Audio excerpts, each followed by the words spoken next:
اللهم صل وليك الحجة بن صلوات الله عليه وعلى آله في هذه الساعة وكل ساعة وليا وحافظا وقائدا وناصرا ودليلا ومعينا حتى له فرزق ثوان وسمسيه فيما طويلا يا رب محمد وآل محمد صل على محمد وآل محمد وأجل فرج آل محمد اللهم صل على علي بن موسى ذا المقتضى بإمام الخير وحجتك على من فوق الأرض السلام صديق الشهيد الصلاة والسلام طامة زاكية متواصلة متواترة مترادفة فأفضل ما صليت على أوليائك صلاة الله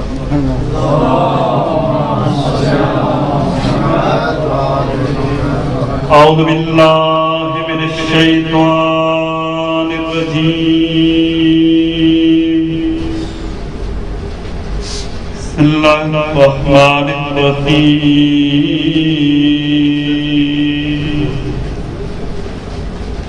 الحمد لله رب العالمين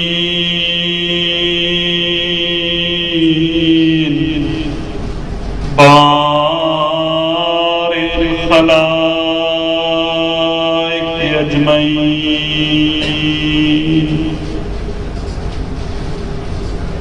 مدرك الحاربين مبير الظالمين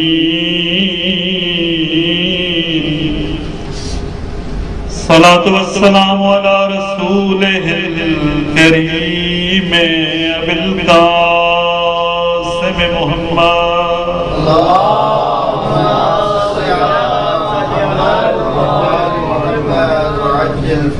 وأهل بيته الطيبين الطاهرين المعصومين المنتجبين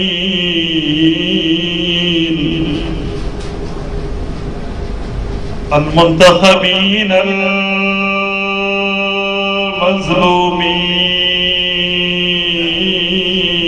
المظلومين خصوصا على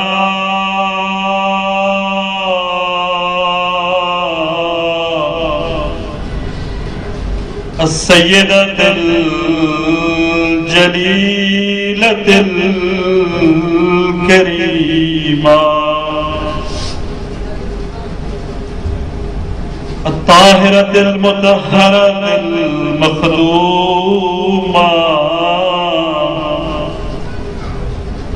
المغصوب حقها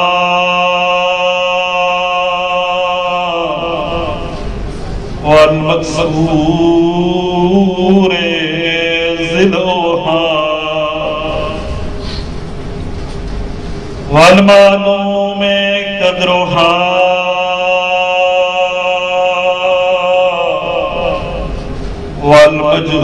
والمجهول قبرها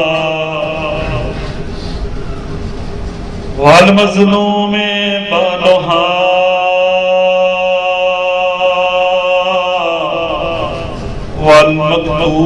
والمقتول ولدها التي قالت بعد شهادة أبيها ماذا على المجتمع تربة أحمدا الله يشم مدى الزمان غواليا صبت لي مصائب الله والنهار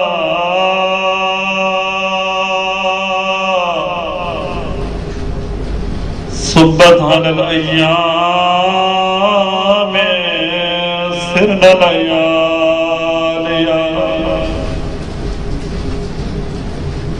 میں ہوں مقتول دوا کیا پڑھنا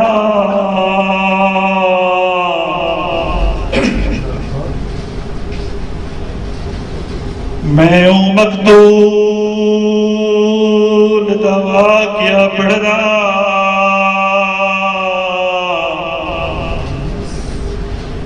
جدی کل جائیداد لائی گئی، لٹکا کے سر دروازے دیول شہر چ عید منائی گئی، لٹکا کے در سر دروازے دیول شہر چ عید منائی گئی، تے جدی جوڑی نہر فرات اتے بے دردی نال کہائی گئی، جدی بیوہ زوجہ رول موئی رب جانے کتھ دفنائی گئی،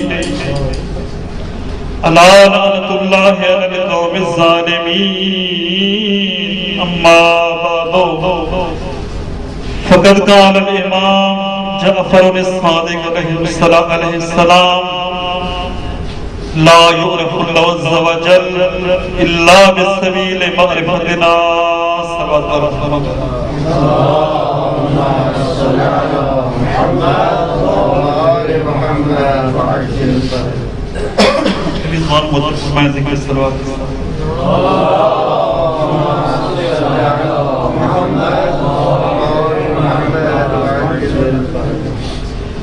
آغاز مجلس میں تمام مرحومین کے لیے بالخصوص علماء صلحاء شہداء مراد اعظام ذاکرین واحدین شراء طلاب بالاخص میری شیر حسینی ہمارے سابقہ قائدین اللہ حسین صاحب کے بعد سید محمد دہلوی صاحب اور یہ سید ظہور حسن شاہ کے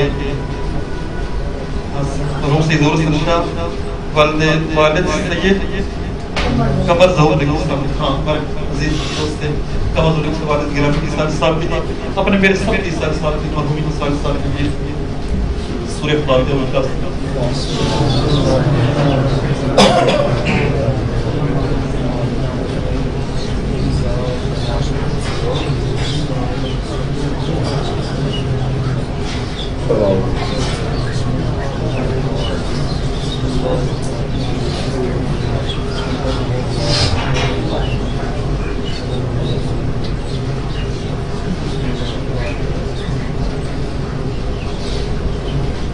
تمام مریضوں کی خصوص ہمارے برادر ارجمان کی اللہ مفتی صاحب شہید دلیل ان کی شفا یابی جو سے برادر عزیز اللہ شاری صاحب کی زوجہ ملیم ہے، ان کے بعد میرے آپ سے دعائیں لگائی کے بعد بیمار سب کی شفا یابی کے سوا پڑھنے بلند آواز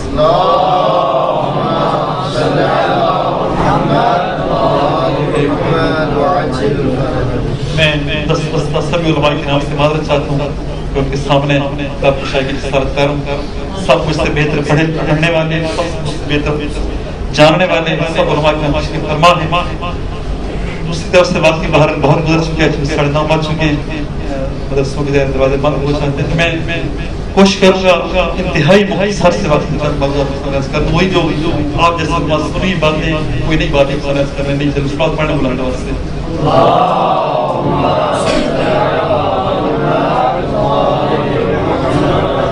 دیکھیں متعدد روایات میں یہ چیزیں ملتی ہیں اہل بیت اتفاق اسلام کے حوالے سے کہ اہل بیت کی محبت خدا کی محبت ہے، من والاکم فقد والا اللہ ومن حاداکم فقد حاد اللہ من احبکم فقد احب اللہ، اس طرح کی جملات متعدد روایات میں بھی ہیں اور اس اختیارات کے جملات میں بھی ہیں، یعنی اہل بیت سے محبت کس سے محبت ہے؟ خدا سے محبت، اہل بیت سے علاوہ کس سے علاوہ ہے؟ خدا سے علاوہ۔ اس طرح سے روایات میں یہ ہے کہ اہل بیت کی معرفت حقیقت میں کس کی معرفت ہے؟ خدا کی معرفت۔ روایت میں سے ایک روایت سنائے کر دوں گا، مظلوم کربلا سے پوچھا کہ مولا یہ خدا کی معرفت سے کیا مراد ہے؟ انہوں نے فرمایا کہ ہر زمانے کے لوگوں پر اس زمانے میں جس امام کی اطاعت واجب اس کی معرفت خدا کی معرفت، ہر دور کوئی دور جب علماء جانتے ہیں کہتے ہیں ایک لمحے کے لیے زمین حجت خدا سے خالی نہیں، جس دور میں جو انسان رہ رہے ہیں اس دور میں جو ان کو حجت خدا ہے، جو امام ہے، اس کی معرفت کس کی معرفت ہے؟ خدا کی معرفت۔ باقی بات کو چھوڑتے ہوئے اس طرح سے کیا ہے حتیٰ یہاں تک کہ اہل بیت کے حرم جو ہے خدا کا نام کہا گیا، حرم اکبر میں اللہ کے ایک شخص جانا چاہتا ہے مظلوم کربلا کی زیارت کے لیے، چھٹے امام کی بارگاہ میں آیا، ان سے آداب زیارت کر رہے ہیں کہ جب کربلا میں جاؤ کس طرح سے جاؤ. ایک جملہ پھر فرمایا کہ جب کربلا میں جاؤ خمشے ہاتھ یا جوتے اتار دو، ننگے پاؤں کی جاؤ. باقی سارے اس میں جملہ چھوڑ ہوئے کیا وجہ فرمائی کیوں فَإِنَّكَ فِي حَرَمٍ مِّن حُرُمِ اللَّهِ، چونکہ تو خدا کے حرموں میں سے ایک حرم میں جا رہا ہے. وہ جو فخر علیہ قرآن کریم میں ہے نا، قرآن تو خدا کے حرموں میں سے ایک حرم میں جا رہا ہے، بس فمشی حافیہ ننگے پاؤں کے رکھے جاؤ. اور آج کے یہ سارے معصومین کے بارے میں ہے، جتنے معصومین کے حرم ہیں، کس کے حرم ہیں؟ خدا کے حرم ہیں. یہ بات، اور اس طرح ایک اور بات ہے کہ معصومین کی زیارت کس کی زیارت ہے؟ خدا کی زیارت ہے. یہ روایت ایک روایت عرض کر دوں، اس امام کی بارگاہ میں آپ سب تشریف فرما ہے، اس امام کی بارگاہ میں ساتھ فرماتے ہیں جو شخص میرے بیٹے علی کی زیارت کرنے کے لیے آئی اور ایک رات ایک اور ہے مسئلہ نہیں ہے، ایک رات میرے بیٹے کے پاس حرم میں گزارے، کانا کا منظار کافی عرش ہے، اس کا مقام اس شخص کی مان رہے جو عرش پر جا کر خدا کی زیارت کرے. یہ معمولی مقام نہیں ہے، ان کی محبت خدا کی محبت، ان سے عداوت خدا سے عداوت، ان کی معرفت خدا کی معرفت، ان کے حرم خدا کے حرم، عرش الہی. بہت بڑا مقام ہے. کہتے ہیں کہ امام رضا علیہ السلام کی زیارت کا انسان کس کا ذات بن جائے؟ خدا کا ذات بن جائے، وہ بھی کہاں پر؟ عرش الہی پر جا کر. یہ معمولی درجے نہیں. ان کی زیارت خدا کی زیارت، ان کے حرم خدا کے حرم، ان سی یہ ساری باتیں تو یہیں پر عرض کر دوں. میں اور آپ جہاں پر یہاں پر تفسیر علم کے لیے آئے ہوئے ہیں، یہاں پر اس کے ساتھ ساتھ معصومات کے ظاہر بھی ہیں. یہ میرے ظاہر ظاہر پاکستانی معصومین کے بعض کی زیارت بھی کر چکے ہیں، میں کر چکے ہیں. متعدد روایت میں جملے ملتے ہیں کہ من زارنی عارفا بحقی، اس طرح کی جملہ آپ سب جانتے ہیں. جو شخص بھی میرے حق کی معرفت کے ساتھ میری زیارت کرے، بس میں اس میں سے اجر و ثواب عطا فرماؤں گا. ساتھ اس کے بعد 3 مقامات پر آؤں گا، اس کی زیارت کروں گا، اس کی شفاعت ہوئی سارے. تو یہی پر عرض کروں کہ اس کے خود معرفت سے کیا ہو رہا ہے. یہ جو روایت بار بار بن جاتے ہیں ہماری معرفت خدا کی، ہماری معرفت کے ساتھ کیا کریں، ہماری زیارت کریں، معرفت سے کیا ہو رہا ہے. دیکھیں متعدد پہلو ہیں معصومین کی معرفت کی. بقول حضرت بیت اللہ باقی فرماتے ہیں جو کم ترین درجے ایک صدقہ نہیں ہے معرفت کی لحاظ سے، جو عام مومنین ظاہر وہ اس مقام پہ نہیں، جس مقام پر آپ نے فرمایا کیا، اور جس مقام پر ظاہر ہے جس زیارت ظاہر اس پر مجھ سے حضرت صالح نہیں پہنچی ہوئی.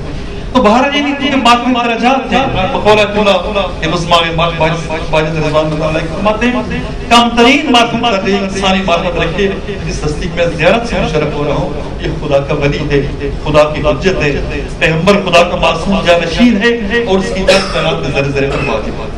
یہ کم ترین درجے. اس کے بعد باقی درجات باہر بہت سے درجات ہیں انسان جہاں پہ خود سکے ان کی بات درجات کو حاصل کر کے حیثیت کے مطابق، اور اس سے درجات بڑھتے جاتے ہیں. صلوات پڑھیں تو بلند بلند.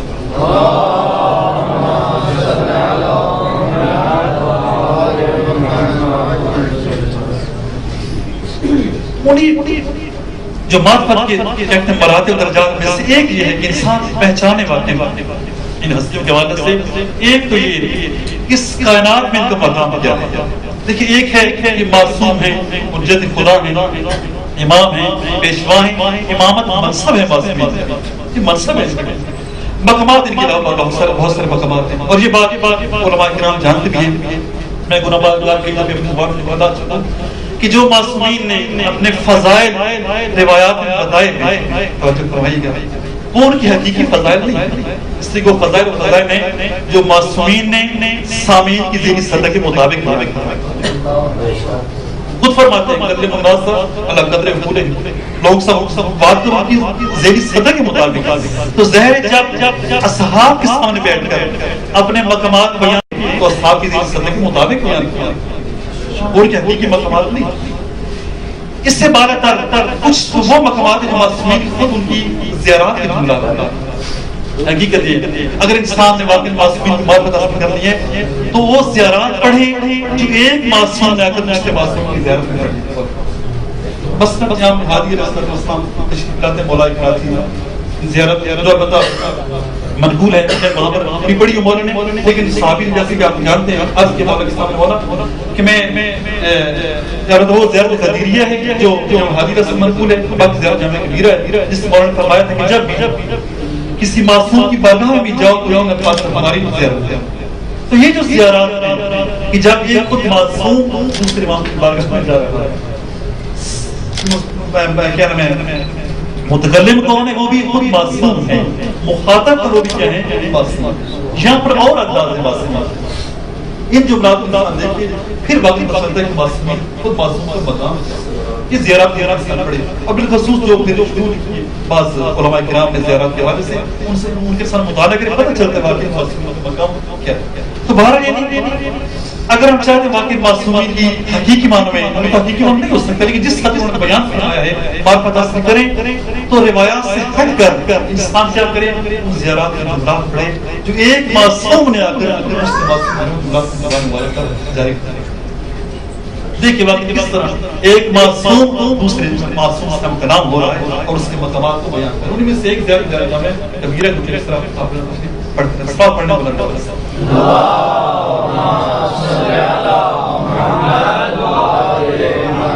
آج کے جو فضائل معصومین نے بیان کرنا ہے حقیقی فضائل وہ معصومات وہ معصومین کے مطابق، تو ایک پہلو معصومین کی معرفت ہوگی اور فضائل کی ہے اس کائنات یعنی عالم تکوین میں معصومین کا مقام کیا ہے، بہت بڑا مقام ہے۔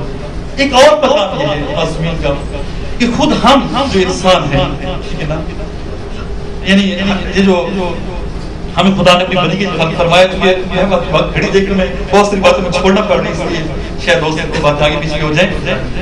یعنی ہمیں خدا نے کس لیے خلق فرمایا؟ اپنی بندگی کے لیے، خدا کی اپنی عبودیت کے لیے خلق فرمایا، توحید تک پہنچنے کے لیے خلق فرمایا۔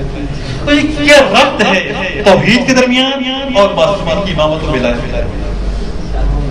چونکہ یہ بات میں نے بھی ڈسکس کی ہے، شاید بعض فرماؤں میں باتوں سے اشارہ کر کے تھوڑی جو نئی باتیں کرنا چاہوں گا جو علماء کرام کے اقوال کی روشنی میں کہ دیکھیں کیا ربط ہے کس کے درمیان؟ توحید کے درمیان اور امامت و ولایت کے درمیان۔ خدا نے ہمیں کس لیے خلق فرمایا وما خلقت الجن والانس الا لیعبدون، ہم خدا کی بندگی کریں، خدا کی بات کریں، مقام توحید تک پہنچے، خدا کے قرب تک پہنچے۔ یہ ہماری حقیقت کیا ہدف ہے؟ اس ہدف کے سلسلے میں معصومین کا کردار کیا ہے، یعنی کیا ربط ہے توحید کے درمیان اور ولایت و امامت کے درمیان، اور کس طرح سے اگر ہم واقعی توحید تک پہنچنا چاہتے ہیں، خدا تک پہنچنا چاہتے ہیں، قرب الہی کی منزل پہ فائز ہونا چاہتے ہیں، تو کس طرح سے ہم پہنچ سکتے ہیں؟ کیا براہ راست پہنچ سکتے ہیں یا کسی کے سہارا لینا پڑے گا، کسی کے دامن تھامنا پڑے گا، کسی کی زیر سایہ چلنا پڑے گا، تب ہم اس مقام پر فائز ہو سکتے ہیں اور پہنچ سکتے ہیں۔ یہ اس بات پڑھنے بلند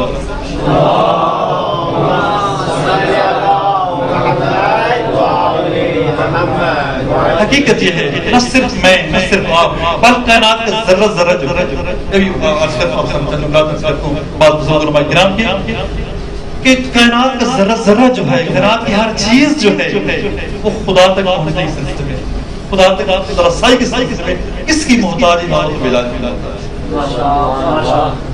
میں ساری باتیں چھوڑتے ہوئے روایت چھوڑتے ہوئے بطور ایک ساتھ سے چند جملے عرض کروں کہ وقت جا رہے ہیں۔ دیکھیں ایک حدیث جو کہ آپ سے پہلے اس سے مولا کیا فرماتے ہیں، چھٹے امام فرماتے ہیں کہ لا یعرف عز وجل الا بسبیل معرفت، فرماتے ہیں خدا کی معرفت وہی نہیں سکتی ہے جب تک ہماری معرفت کے راستے سے گزرا نہ، یعنی پہلے ہماری معرفت حاصل کی جائے جہاں تک ہو سکتی ہے، جیسے اب کیا اپنی بساط کے مطابق، اور پھر کس کی معرفت حاصل ہوگی، پھر کس کی معرفت حاصل ہوگی، خدا کی معرفت حاصل ہوگی۔ جہاں پر روایت موجود ہے تو میں روایت ایسا نہیں کرتا، پانچویں یہاں سے روایت موجود بات اور ان کو چھوڑتے ہوئے صرف ایک جملہ سننا چاہوں گا۔ حضرت عثمانی فرماتے ہیں، حضرت امام فرماتے ہیں کہ موجودات جو ہیں وہ سب کچھ آیت موجودات، صرف انسان نہیں بلکہ موجودات فرماتے ہیں موجودات جو ہیں انسان کامل کے ذریعے ہی حق کی تعلق تک رجوع کر سکتی ہے۔ ہم سب کس کی دکھاتے ہوئے خدا تک پہنچنے کے لیے، کائنات کی ہر چیز کس کی طرف جا رہی ہے، خدا کی طرف جا رہی ہے۔ یہاں فرماتے ہیں تمام موجودات جو ہیں انسان کامل ہی کے ذریعے خدا کی طرف رہتی ہے، بلکہ پھر آگے فرماتے ہیں بلکہ ان کا مرجع و معاد انسان کامل ہے۔ تمام موجودات تمام موجودات کو ترجمات انسان کامل یہ ہے. اور پھر فاتحی میں خدا فرما رکھا ہے انا سورہ غاشیہ کی آیات ہیں انا الینا ایابہم ثم انا علینا حسابہم. ترجمہ آپ کی واضح ہے. اور پھر فرماتے ہیں خدا یہ فرما رہے اور جامع کبیرہ میں یہ جملات ہیں کیا وَإِيَّاهُ يُخَلْقِ إِلَيْكُمْ وَحِسَابُهُمْ عَلَيْكُمْ. خدا فرما رہے کیا اِنَّا إِلَيْنَا إِيَّابَهُمْ بازگشت ہماری طرف کائنات ہے. ثم ان علینا حسابهم حساب ہمارے اوپر خدا فرما رہے ہیں. اور زیادہ جامع کبیرہ کے الفاظ ہیں وَإِيَّاهُ يُخَلْقِ إِلَيْكُمْ اہل بیت پر مخلوق کی بازگشت آپ کی طرف وَحِسَابُهُمْ عَلَيْكُمْ ان کا حساب آپ نے دینا ہے. کہاں فرماتے ہیں یہ نہیں ہے ایک طرف خدا یہ فرما رہا ہے اور معصوم یہ فرما رہے ہیں. یہ توحید کے اسرار میں سے ایک سر ہے. یہ توحید کے رازوں میں سے ایک راز ہے. اور فرماتے ہیں اس چیز کی طرف اشارہ ہے کہ انسان کامل کی طرف رجوع در حقیقت اللہ کی طرف رجوع. جب آپ انسان کامل کی طرف جا رہے ہیں لیکن کس کی طرف جا رہے ہیں خدا کی طرف. کیوں چونکہ انسان کامل فانی مطلق ہے خدا کی ذات میں اور باقی میں بتائی. جب بھی آپ حجت خدا کی طرف جا رہے ہیں کس کی طرف جا رہے ہیں خدا کی طرف.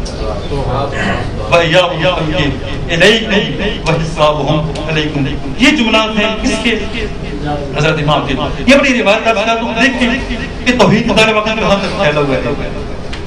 توحید واقعی وہاں تک ہے ایسا نہیں صرف لا الہ الا اللہ توحید انسان کامل ہو جاتی نہیں. یہ حدیث استعمال فرمانے آیت فضیلت کے ذیل میں فرماتے ہیں کہ لا الہ الا اللہ محمد رسول اللہ صلی اللہ علیہ وسلم.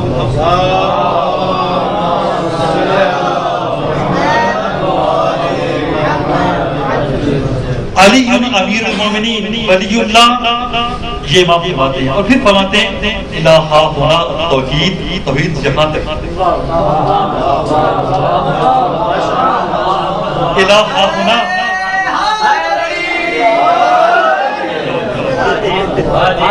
یعنی صرف لا الہ پڑھنے سے توحید مکمل نہیں. محمد رسول اللہ پڑھنے سے توحید مکمل نہیں ہے بلکہ جب تک علی امیر المومنین ولی اللہ نہ پڑھ لیا جائے انسان کی توحید مکمل. سلیمان بے بہانا رہے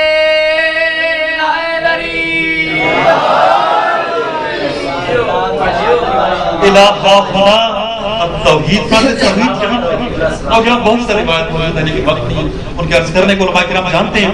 باقی کتنی زیادہ روایت موجود فرمایا گیا ہے بس اسلام کی بنیاد فلاں چیز پر ہے اور ان سے ایک ولایت. پھر فرماتے ہیں کہ ان سب سے افضل کون سی چیز ہے ولایت. کیوں لینہا بہتا ہونا میرا سب کی شادی ہے. والوالی هو الدلیل علیہ اور والی رہنما ہے کس پر سب چیزوں پر. اگر والی نہ ہو فرماتے کون غلط رہنمائی کرے گا کون بتائے کہ نماز کیسے پڑھیں. اور یہ بڑی حدیث ذہن میں آ گئی. یہ حدیث میں نے حدیث کتاب نہیں پڑھی ابھی تک لیکن میرے استاد نہیں کر سکتے لیکن بعض علماء کے استاد ہیں حجت احمد کتابوں سے استفادہ کی ہے خود ان کے درس میں شرکت کی ساتھ آسانی ہوئی. آغا حجت ہاشمی نے مغنی کے باب اول کے شرح میں حدیث لکھی ہے. یقیناً وہ بہت بڑی شخصیت ہے کسی انہوں نے حدیث یقیناً کتاب سے لکھی ہے. فرماتے ہیں نحنو اصل کل بر. توجہ فرمائیے. فرماتے ہیں ہم ہر بر کی اصل ہے. نحنو اصل کل بر.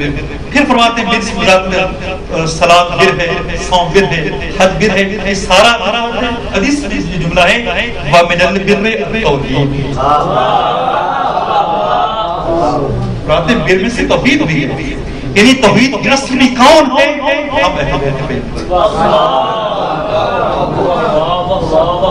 یقین جب میں نے حدیث پڑھی تو اس وقت سوچتا تھا یعنی کافی عرصہ سے اس بات کو کیا ہو سکتا ہے کہ توحید کی اصل یعنی کیا ہے ولایت توحید کی اصل کیسے. اور یہ جملہ ذہن جامع کبیر میں آپ جملہ پڑھتے ہیں کہ کیا ہے راضی خلفاء کی عرض کی آگے جملہ کیا ہے وارثان توحید. اہل بیت پر خدا اس بات پر راضی ہو کس بات پر کہ آپ اپنی توحید کے ارکان کراتے ہیں. محمد و آل محمد برندر صلوات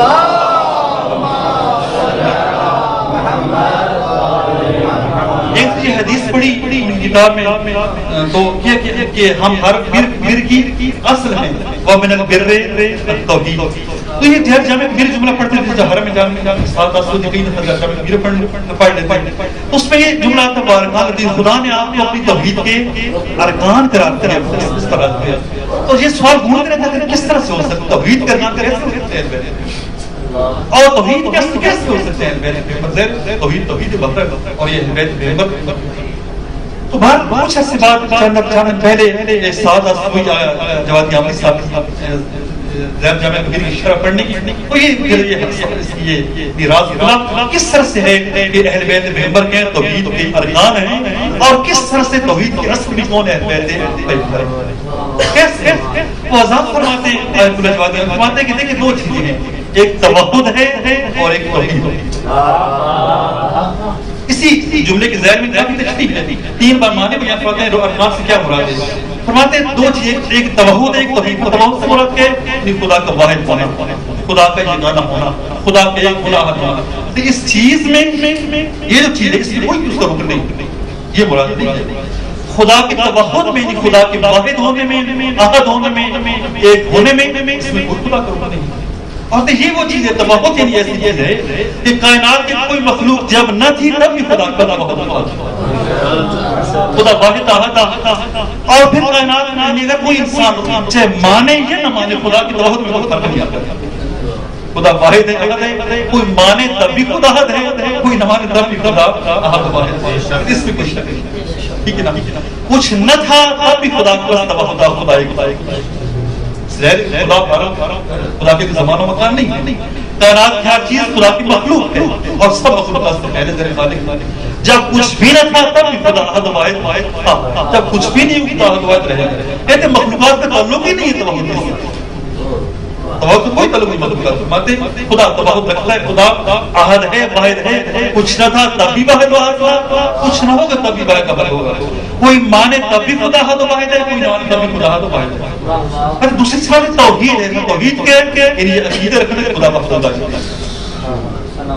تو یہ عقیدہ رکھتے ٹھیک ہے جو دین میں شامل ہے یعنی پہلی اصل کون سی توحید تو یہ عقیدہ رکھتے کہ خدا احد ہے خدا واحد ہے اور پھر کوئی ساری اسلام ہے ٹھیک ہے نا ان کے ساتھ خدا کی وحدانیت کا اقرار کرنا تو یہ چیز کیا ہے توحید. اور اس توحید کے ارکان کون ہے ماشاءاللہ ماشاءاللہ اس توحید کے ارکان یہ توحید کا عقیدہ اس عقیدے کے ارکان کون ہے کیا مطلب رکن کی وضاحت رکن کیا رکن یہ چیز ہے رکن کسی بھی چیز کی وہ اصل ہوتی ہے اگر اس سے نکال دیں تو چیز ختم لغت کی وزن بیان پاتے ہیں وقت نہیں اور لغت کے بعد بیان کرنے کا پاتے ہیں رکن کسے کہتے ہیں کسی بھی چیز کی وہ اصل ہوتی ہے ٹھیک ہے اگر اس سے آپ کیا کر رہے ہیں اگر سوال پڑھنے بلانے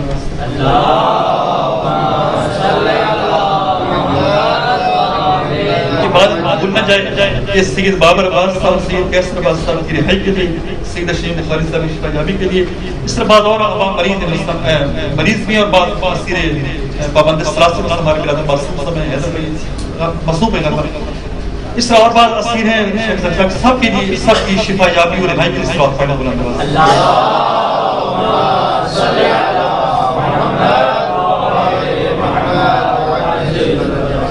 روکر کیا ہوتا ہے اگر اس سے نکال دیا جائے چیز ختم ہو جاتی ہے.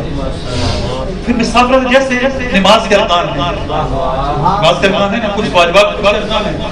رکن کیا ہے اگر جان بوجھ کر بڑھا دیں گھٹا دیں یا بھول کر نماز کیا ہو جاتی ہے نماز ختم ہو جاتی ہے. پھر بات ہے کوئی چیز بھی اس نماز کی تلافی نہیں رکن کی تلافی نہیں کر سکتی. مثال بات میں نماز احتیاط پڑھنا چاہیے اگر رکن کم ہو گیا بڑھ گیا نماز نہیں رہ جائے.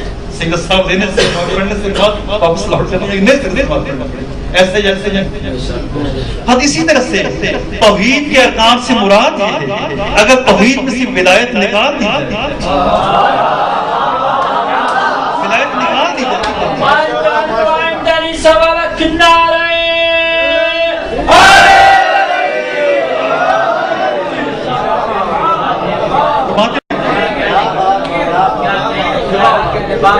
یہ میرے الفاظ نہیں ہے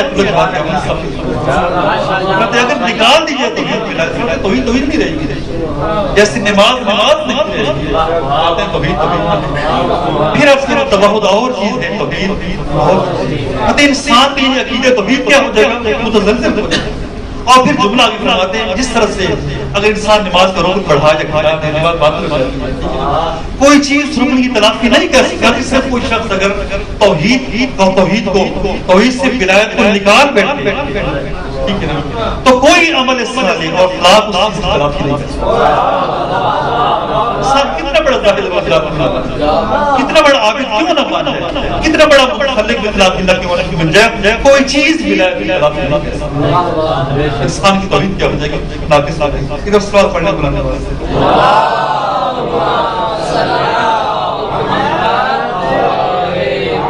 یہی برائے اللہ جانتے ہیں. الفاظ آپ سے عرض کر دوں, چونکہ فارسی میں لے کر لائم کا علماء کرام جانتے ہیں, لیکن لذت باقی کے اپنے الفاظ میں فرماتے ہیں کہ فیوزات الہی کہ ہمون نعمت آئی الہی و مادی الہی کہ ہمان نعمت آئی الہی و مادی مانویس توسط ملائکہ کہ مدبرات امر حسن در نظام عالم والمدبرات امر سورہ کریم میں ہے. بے بندگان خدا و سارے موجودات میرا ساتھ ٹھیک ہے نا, ان تک پہنچتے ہیں, خدا کی طرف پہنچتے ہیں. کس کے وسیلے سے؟ انسان کامل کے وسیلے. فرماتے ہیں توسط ملائکہ بے بندگان خدا و سارے موجودات بھی فرشتوں کے ذریعے سے پہنچتے ہیں. امام انسان کاملیت کہ ملائکہ تحت فرمان او قرار دیا. اگر میں دورات فرماتے ہیں فیوزات الہی کہ ہمون نعمت آئی الہی مادی کہ ہمون نعمت آئی مادی و مانوی خاص سے توسط ملائکہ بے بندگان خدا و سارے موجودات بھی اثر کرتے. امام انسان کاملیت کہ ملائکہ تحت فرمان او قرار دیا.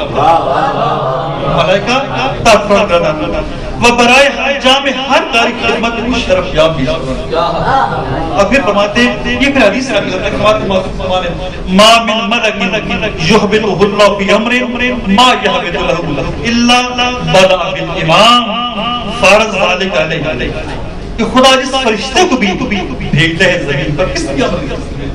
سب سے پہلے کس کی پاس آتا ہے؟ زمانے کے امام کے پاس.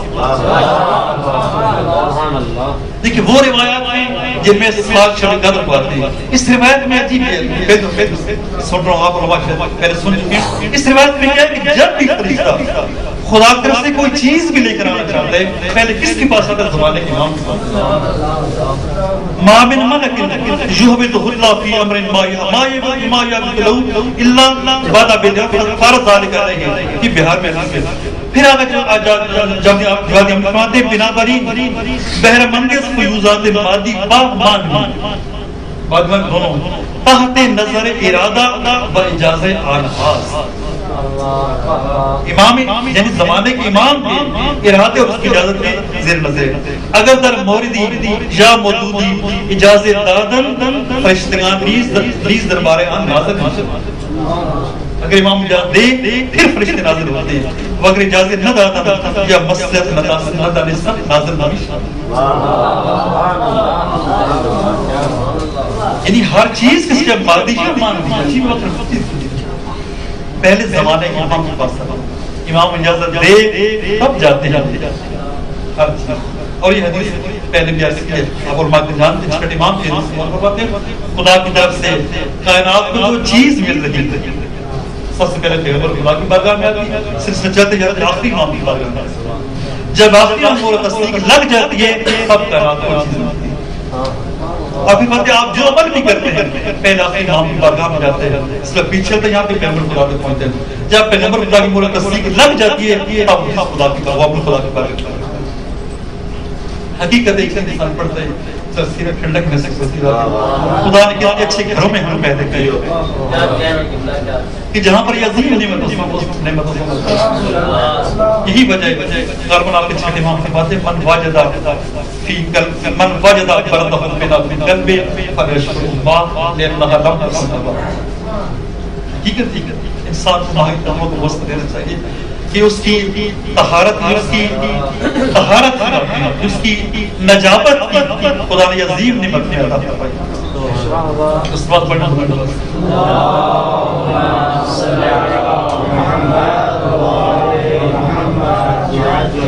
میں بات چیزیں بہت سے دیکھ رہا تھا لیکن کسی بار انتقاد کرتا ہوں کہ آپ کے سامنے تکرار ہے تو سب کچھ چھوڑتا ہوں صرف ایک عرض کرنا ہوں کہ سامنے حدیث کہ واقعہ کتنا بڑا مقام ہے اہل بیت پیغمبر کا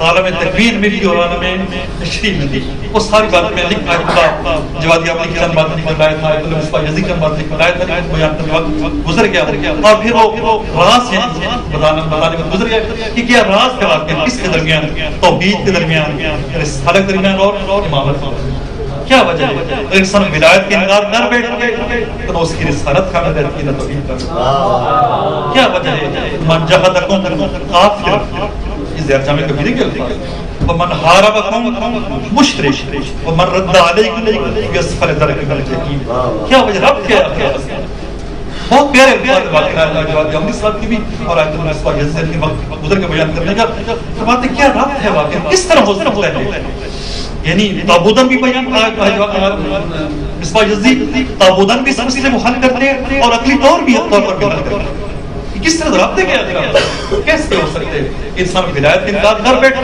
تو اس کی رسالت باقی رہتی ہے تو توحید باقی ہے من جہدکم کافر یہ ایسے نہیں ہے ومن حاربکم مشرک ومن رد علیکم فی اسفل درک من الجحیم پائی ساری حدیث اپنی جگہ پر صرف ایک حدیث ساتھ کرتا ہوں یہ جو واقعی کیا مقام ہے بیت پیغمبر کا عالم تکوین میں عالم تشریح میں اگر ان کا انکار کر دی جائے نہ توحید مکمل ہوتی ہے نہ رسالت مکمل ہوتی ہے نہ کوئی عبادت مکمل نماز مطلب کچھ مکمل نہیں ہوتا یہی وجہ ہے کہ معصوم فرماتے ہیں انا صلاۃ المؤمنین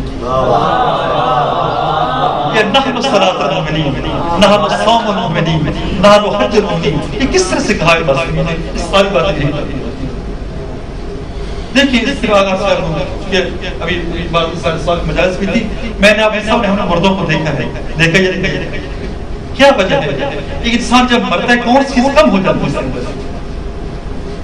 کیا وجہ ہے وہی 6-7 فٹ انسان ہو ہمارے سامنے موجود ہے وہی ہاتھ ہے سر کے بالوں سے لے کر پاؤں تک کون سی آنکھ تو وہی ہے کان تو وہی ہے ہاتھ پاؤں وہی ہے دل اندر موجود ہے وجہ کیا ہے آنکھیں بے نور ہو چکی ہیں کان بہرے ہو چکے ہیں زبان گم ہو چکی ہے ہاتھ پاؤں بے حس سے حرکت ہو چکی ہے وجہ کیا ہے کون سی کم ہوئی وجہ سوال ہے کم کیا ہو گیا سب کچھ تو موجود ہے اپنی جگہ پر کوئی چیز کم ہو جاتی سب کچھ موجود ہے وجہ کیا ہے کان نے کام کرنا چھوڑ دیا ہے زبان نے کام کرنا چھوڑ دیا ہاتھ پاؤں نے کام کرنا چھوڑ دیا وجہ کیا ہے کام کون سی چیز ہوئی ہے یہی کہا جاتا ہے روح نکل گئی چونکہ روح کا سی پرواز کر چکی ہے سب آزاد کام کرنا چھوڑ دیا اس کا مطلب یہ ہے کہ ہمارے جسم کی ہر عضو کی زندگی کس سے وابستہ ہے روح سے وابستہ ہے بس روح یہ کہنے کا حق رکھتی ہے نا کہ آنکھ میں ہوں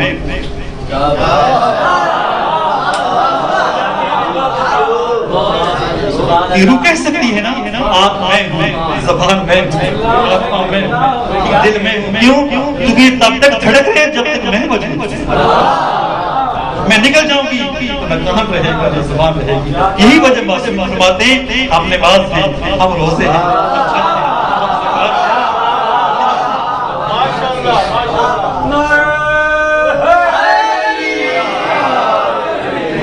چونکہ انسان کی روح ہماری بنا جب روح نکل جائے گی نہ توحید رہے گی نہ رسالت رہے گی نہ نماز رہے گی نہ روزہ رہے گا نہ کچھ بھی نہیں رہے گا کیونکہ سب چیز روح کے بغیر ہو جائے اور جو جب روح نکل جاتی ہے پھر جس میں دفن کرنے کا محاذ ہوتا ہے اور کسی کام عزت جو بڑی تو مصیبت بڑی حقیقت یہ ہے کہ معصومین کے مسائل اسی وقت انسان کا اندازہ لگا سکتا ہے فضائل کے انسان کا اندازہ چھوٹی سی مثال دے دوں اگر ایک راستے سے گزر رہے ہیں کہیں سے اور دیکھو شخص کسی کو مار رہا ہے آپ بڑی لاپرواہی سے گزر رہے ہیں خیر کوئی شخص مار کیا لیکن اگر آپ کو پتہ چلے جس سے مارا جا رہا ہے بہت شریف انسان تو آپ کے دل میں اور اس کے ہمدردی پیدا ہوگی چونکہ مار بڑی مشکل سے پہلے سمجھ تو عام آدمی ہے، پتہ نہیں تو بہت شریف آدمی ہے، بہت بے قصور آدمی کو مارا جا رہا ہے۔ اگر مزید مقصد انتہائی صرف شریف نہیں ہے بلکہ معاشرے کے بہت مفید انسان ہے، اس کے بہت بڑے کام ہیں، بہت بڑی خدمات انجام دیتے ہیں، آپ کا دل اور زیادہ سے ہوگا، معرفت بڑھتی جائے گی، دکھ انسان کا کم جائے گا، معصومیت کے مقام انسان سامنے واضح ہوتے ہیں، ان کے مسائل کی عظمت بہت زیادہ واضح ہوتی ہے۔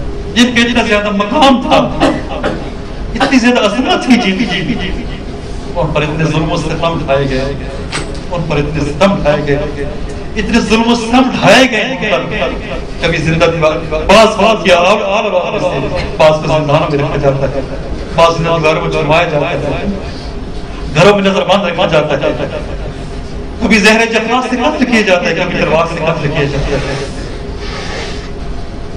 شہادت کے بعد یا تو جنازے اٹھائے نہیں جاتے، 3 دن تک لاشیں کو پڑی رہ جاتی ہے، جنازے اٹھائے جاتے ہیں تو رات کی تاریخ میں اٹھائے جاتے ہیں۔ حقیقت کتنی بڑی مظلومیت ہے، جنازے اٹھائے جاتے ہیں تو رات کی تاریخ میں اٹھائے جاتے ہیں، دن میں جنازے اٹھائے جاتے ہیں، جنازوں پر تیر برسائے جاتے ہیں، کتنی بڑی مظلومیت ہے۔ کبھی نانا کا شہر چھڑوایا جاتا ہے، کبھی خدا کا گھر چھڑوایا جاتا ہے۔ یہی وہ ایام ہے جب نواب سے رسول خدا کا گھر چھوڑ کر آج کی رات کربلا کے مظلوم کربلا کے پہلے مجاہد شہید کربلا عاشور کے دن ہوا تھا، لیکن اس سے پہلے شہید جس سے مسلم ابن عقیل کہا جاتا ہے، سفیر مسلم کہا جاتا ہے۔ جب مسلم کا مقام یہاں سے جانے کہ پیغمبر خدا بہت محبت فرماتے تھے جناب عقیل سے، بہت محبت فرماتے تھے۔ اس نے پوچھا یا رسول اللہ کیا وجہ عقیل سے بہت محبت فرماتے ہیں؟ میں 2 وجہ سے عقیل سے محبت کرتا ہوں، ایک خود عقیل کی اپنی ذات کی وجہ سے، اور دوسرا عقیل کو اس بیٹے مسلم کی وجہ سے جو میرے بیٹے حسین کی محبت کو جب مظلوم کربلا نے رسول بھیجنا چاہا نا کوفہ کی طرف، روایت وقت کے لفاظ ہیں، جب جدا ہو رہے تھے نا دھاڑے مار مار کر رو رہے تھے، مجھ سے بھیا کیوں رو رہے ہیں؟ فرمایا کیوں نہ رو، اس لیے رو رہا ہوں لہرکت قلبی چونکہ میرا دل جل رہا ہے، آپ سے جدا ہو، آپ سے جدا معمولی بات نہیں ہے۔ چلا مسلم آتے ہیں کوفہ میں، آپ سن رکھتے ہیں ہزاروں افراد نے بیعت میں باہر بیعت بھی، لیکن آخر جب ملعون نے ابن زیاد کو بھیجنا کہ عورت اور آکر بعض جان کے خوف سے، بعض موت کے لالچ میں آکر چلا مسلم کو چھوڑتے چلے گئے۔ آج کی رات آج کی رات کیا مسلم مسجد کوفہ میں بدل بیعت کی نماز پڑھی ہے نا، نماز شاکبار کا دیکھا میں 30 سال چرا مسلم جب مسجد سے باہر نکلتے ہیں ان سے ایک اکثر پیچھے رہتے آخر جب مسلم کا دیکھا تو پلٹ کے دیکھتے ہیں تنہا گلیوں میں کوئی بھی ساتھ نہیں۔ آپ دیکھیں جناب مسلم اپنا گھر تو نہیں ہے کوفہ، گھر تو مدینہ میں تنہا ہے، کوفہ گلیوں میں بڑے بار کر رہے ہیں، کبھی دائیں طرف جاتے ہیں، آخر میں چلتے چلتے ایک گھر کے باہر آ جاتے ہیں، دیوار کا سہارا لے کر کھڑ جاتے ہیں۔ گھر میں تو نامی خاتون ہے، مومنہ خاتون لیکن نہیں جانتی تھی، گھر سے باہر نکلتی ہے، دیکھتی کہ اجنبی میرے گھر کی دیوار کا سہارا لے کر بیٹھے ہوئے، جب مسلم سوال کرتے ہیں اے کنیز خدا مجھے پانی کے ایک جہاں مل سکتا، اتنی مظلومیت ہے بیت پیغمبر کی جن کے صدق میں کائنات خلق ہوئی، آج پانی کے ایک جہاں کا سوال کرتے ہیں، کنیز خدا اندر جاتی ہے، پانی کا جھاگ لے کر آتی ہے، جناب مسلم پانی پیتے ہیں، پانی پینے کے بعد وہیں پر بیٹھ جاتی ہے، یہ خاتون دیکھتی ہے یہ بندہ خدا اٹھ کر واپس یہ نہیں ہے، سوال کرتی ہے من خدا تیرے بیٹھنا یہاں پر کوئی مقصد نہیں ہے، چلا چلا چلا، یہ سوال کرتی ہے مسلم خاموش رہتے ہیں، دوبارہ پھر کہتی ہے اے بندے خدا جا کیوں نہیں رہا، چلا جاؤ جا، مسلم پھر خاموش رہتے ہیں، اس بار پھر کہتی ہے اے بندے خدا جا، تیرے گھر والے تیرے انتظار میں ہوں گے، تیرے انتظار میں بیٹھے ہوں گے، تو کیوں یہاں پر بیٹھے؟ جب اس نے جملہ کہا نا تیرا مسلم کیا میں یا اللہ مالی فی حاضر مصر اہل ولا عشیرہ. اے کنیز خدا میرے اس شہر میں کوئی جاننے والا نہیں ہے, میرے کوئی خاندان یہاں پر موجود نہیں ہے. اے بندے خدا تو کون ہے جس کے شہر میں کوئی گھر والا موجود نہیں ہے, خاندان کوئی موجود نہیں ہے. فرمایا کہ خدا مجھے پہچان, میں مسلم ابن عقیل ہوں, میں سفیر حسین ہوں. کل تک ہزاروں افراد میرے ساتھ تھے, اس وقت سب نے مجھے چھوڑ دیا ہے, میں اکیلا رہ گیا ہوں. جیسے پتہ چلا نا کہ حسین کا سفیر میرے دروازے پر اندر لے کر گئی, ساری رات جناب مسلم کی خدمت کی, کھانا پیش کیا جناب مسلم ساری رات خدا کی باتیں مصروف رہے. ایک تھوڑی دیر کے لیے آنکھ لگی, جب بیدار ہوئے نا انا للہ و انا الیہ راجعون پڑھا. پوچھا کنیز خدا نے کیوں پڑھائے؟ فرمایا مجھے بھی عالم خواہ میں اپنے چچا علی ملنے کے لیے آئے تھے. فرمایا تو مسلم میں تیرے انتظار میں ہوں, رسول خدا تیرے انتظار میں ہے, ہم سب تیرے انتظار میں ہیں, جلدی آ جا, ہم سب تیرے انتظار میں ہیں. فرمایا مجھے یقین ہو رہا ہے شاید میری شاد کا وقت نزدیک نہ پہنچا. دن کا اجالا طلوع ہوا, اس مومن کا ایک بیٹا ملعون بلال نام بیٹا ہے, آتا ہے گھر میں. جب اسے پتہ چلتا ہے نا کہ مسلم یہی ہمارے گھر میں موجود ہے, جا کر اطلاع دیتا ہے. صبح کا وقت جب ہوتا ہے نماز کے بعد ابن زیاد ملعون محمد ابن اشعث کی سربراہی میں سپاہی بھیجتے ہیں. جب مسلم گھر سے باہر آتے ہیں انتہائی بے جگری سے لڑتے ہیں, 180 ملعونوں کو پھر نعرے بس کرتے ہیں. یہ ملعون مزید سپاہی مانگنے کے لیے ابن زیاد سے کہتے ہیں, ابن زیاد کی جملت سنی گا. ملعون کہتے ہیں ابن اشعث میں نے ایک شخص کو گرفتار کرنے کے لیے تجھے بھیجا تھا, اسے گرفتار نہیں کر سکا, ابھی تو یہ مسلم ہے, جب حسین کے مقابلے میں پھر کیا کرے گا؟ اس ملعون نے جواب لکھا, ابن زیاد تو کیا سمجھتا ہے تو مجھے کوفہ کی کسی سبزی فروش کے مقابلے میں بھیجا ہے یا کسی ہیرے کسی موچی کے مقابلے میں بھیجا ہے؟ مجھے جس سے مقابلے میں تو نے بھیجا ہے یہ حیدر کی شجاعت کا وارث ہے, یہ رسول مختار کی تلوار ہے, تجھے اس کے مقابلے میں بھیجا ہے. یہ ملعون مزید 5 سپاہی بھیجتا ہے. جناب مسلم جنگ کرتے ہیں, جنگ کرتے ہوئے مقتل کے الفاظ ہیں.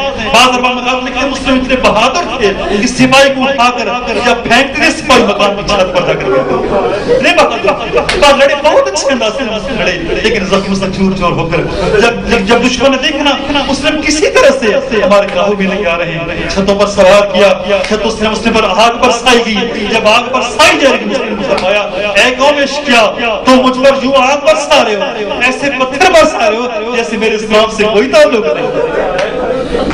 الغرض جب اسے زخموں سے چور ہوئے, دیوار کا سہارا لے کر بیٹھے, امان نامہ دیا گیا. جناب مسلم نام پر اعتماد کیا, جب امان نام پر اعتماد کیا اور جب جناب مسلم اٹھا کر جب زین پر گھوڑے پر بٹھانے لگے, آ کر زین اتار لی گئی, تلوار لے لی گئی. جب یہ لیگی نہیں تلوار لے گئی, جب مسلم کی آنکھوں سے آنسو رواں ہو گئے. فرمایا انا للہ و انا الیہ راجعون, ھذا اول الغدر, یہ پہلا دھوکہ ہے جو میرے ساتھ کیا جا رہا ہے. جب آنکھوں میں آنسو آئے, ایک ملعون کھانا دیتے تھا مسلم, جب لڑتے ہو تو پھر چیزیں بھی آتی ہیں, رو کیوں رہے ہو؟ فرمایا میں اپنے نہیں رو رہا ہوں, میں اس مظلوم کے لیے رو رہا ہوں جو بہنوں کو ساتھ لے کر کوفہ کی طرف چلا رہا ہے. میں اپنے لیے نہیں رو رہا ہوں, میں اس میں مظلوم اپنے مظلوم حسین کے لیے رو رہا ہوں.